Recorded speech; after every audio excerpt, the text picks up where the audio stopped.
Mr. Speaker, I move that we recognize the Honorable Carlos Isagani Zarate of the Bayan Muna Party List for his privilege hour. Gentleman is recognized. Thank you, Mr. Speaker. Mr. Speaker, my dear colleagues, I rise on a personal and collective privilege on a very important issue that has been neglected by present and past governments, the issue of human rights. It has been more than 25 years after the late dictator Ferdinand Marcos was deposed through a people power uprising. Many thought that the nightmare of martial law and human rights violations was over after Marcos was gone, but they were wrong. In fact, the vestiges of martial law still remain as torture, illegal detention, extrajudicial and political killings are still rampant even today. Despite the yearly commemoration on December 10 of the International Human Rights Day, our country remains one of those with worst record of human rights violations. And contrary to its pronouncement, the Aquino administration merely pays lip service to this declaration of the United Nations on Human Rights. As in the past, even as human rights violations are still very much pronounced today, the perpetrators are never brought to the bar of justice. A continuing state of impunity continued to haunt our people, particularly in the countryside or the rural areas. The Aquino administration's counter-insurgency program, dubbed as OPlan Bayanihan, despite clearly failing on its first phase of implementation, continue to wreak havoc into the lives and properties of many of our people, especially the farmers in the rural areas and the workers in the urban centers. Apparently, the Aquino administration did not learn from the lessons of the previous failed counter-insurgency programs of past administrations. In fact, the administration even appropriated 162 billion for the phase 2 of the OPlan Bayanihan. A budget to kill is how Karapatan, the Alliance for the Advancement of People's Rights, described this funding for the government's counter-insurgency program. Since President Aquino took office in June 30 of 2010 and until August of 2013, Karapatan already documented 152 victims of extrajudicial killings, 168 frustrated killings, 18 cases of enforced disappearances, and 80 cases of torture. Karapatan also recorded an escalation in the cases of bombings of communities, resulting to the forced displacement of some 32,000 persons. Meanwhile, cases of forced eviction or demolition of communities in the urban centers also affected some 13,000 individuals. Yet, what is more disturbing, Mr. Speaker, my dear colleagues, is that the escalation of human rights violations have extended beyond political motivations. State forces are even deeply involved in the protection of big business interests at the expense of the rights and lives of the people, particularly in Mindanao. I take the case of Juby Capion, for example, Mr. Speaker. Juby Capion and her 2 children were killed on October 18, 2012, inside their house in Kiblawan, Davao del Sur, by elements of the Capgus and the 27th Infantry Battalion headed by one First Lieutenant Dante Jimenez. Juby Capion, who was pregnant at the time, was instantly killed together with her 13-year-old and 8-year-old sons. She was the wife of the Gil Capion, a tribal leader opposing the entry of large-scale mining company SMI Strata Corporation in their ancestral lands. The military claimed that Joby and her children were killed in a legitimate military encounter, despite contrary statements from several witnesses. Although cases have been filed against the soldiers and the Capgus involved in the Capion massacre, these were recently dismissed on legal technicalities. As this developed, in the early dawn, last August 23, barely 2 months before the first-year anniversary of the Capion massacre, yet another Blaan leader was killed by the military in the same disputed mining claims in Quiblawan, Davao del Sur. The victim was 60-year-old Dato Anting Friay, a leader of the Blaan tribe in Quimlawis, Quiblaan, Davao del Sur. Also killed by the elements of the Army's 39th IB in the same incident was the son of Dato Friay, 16-year-old Victor, who was shot by the military when he rushed to the house of his parents after he heard the initial burst of gunfire.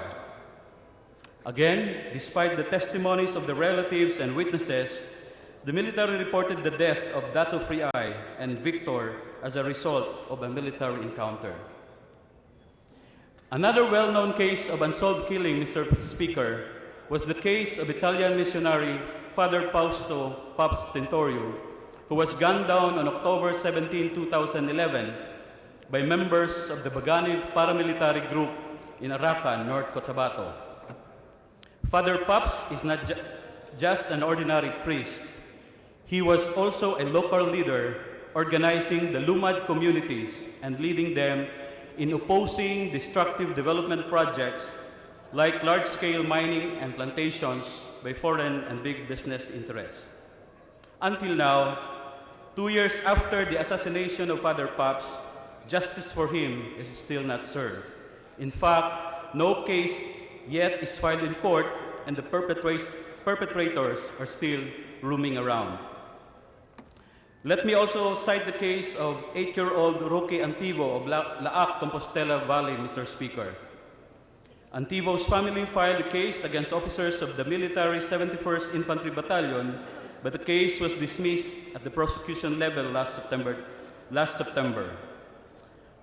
Roque Antivo was killed last April 13 at around 6 p.m. while they were already on their way home in a remote farm in Laac, Compostela Valley.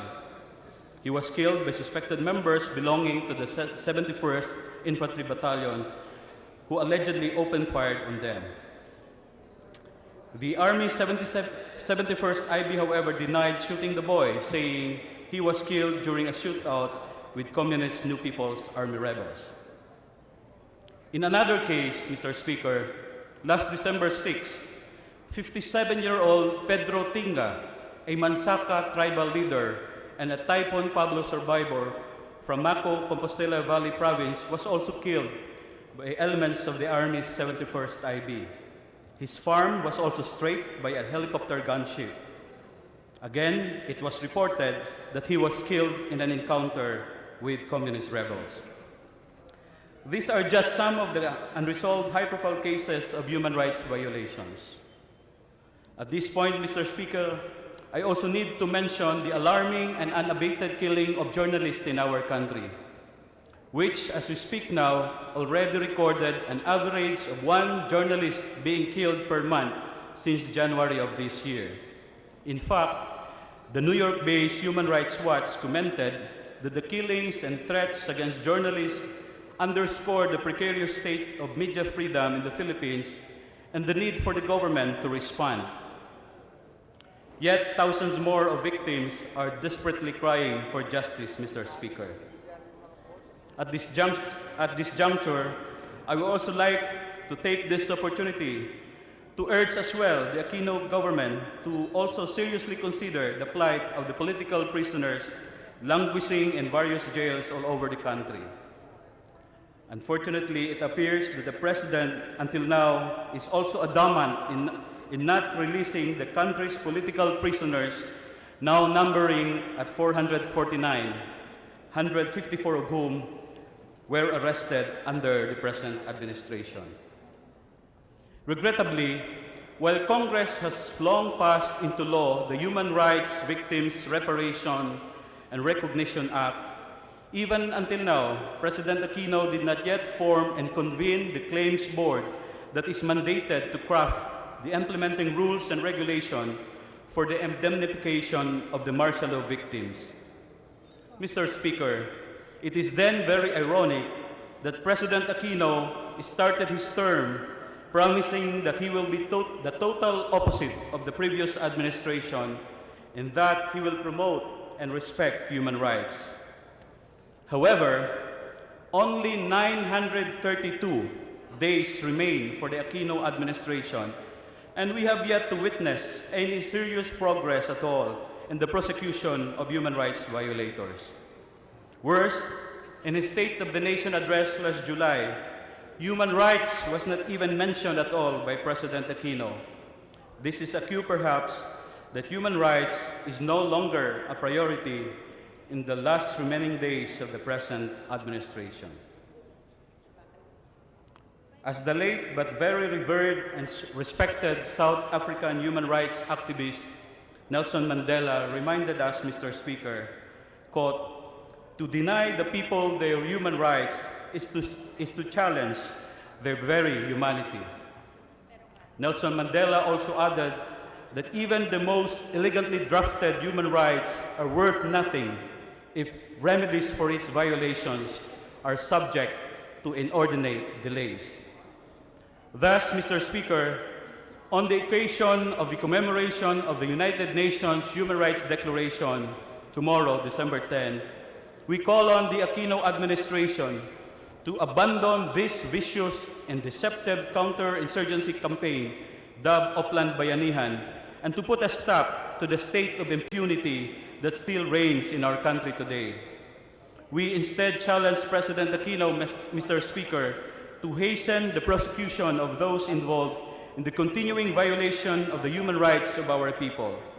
We call on the President to bring to the bar of justice human rights violators like the fugitive General Jubito Palparan and the killers of Joby Capion and her children, the killers of Father Paps Tenturio, and the killers of Dato Anting Friay. Finally, on this occasion, Mr. Speaker, we also call on our people to continue to stand up, defend, and fight for the human rights. Thank you, my dear colleagues. Thank you, Mr. Speaker. Majority Leader. Mr. Speaker, I move that we refer the speech of the Honorable Zarate to the Committee on Rules. Speech of Honorable Zarate is hereby referred to the Committee on Rules.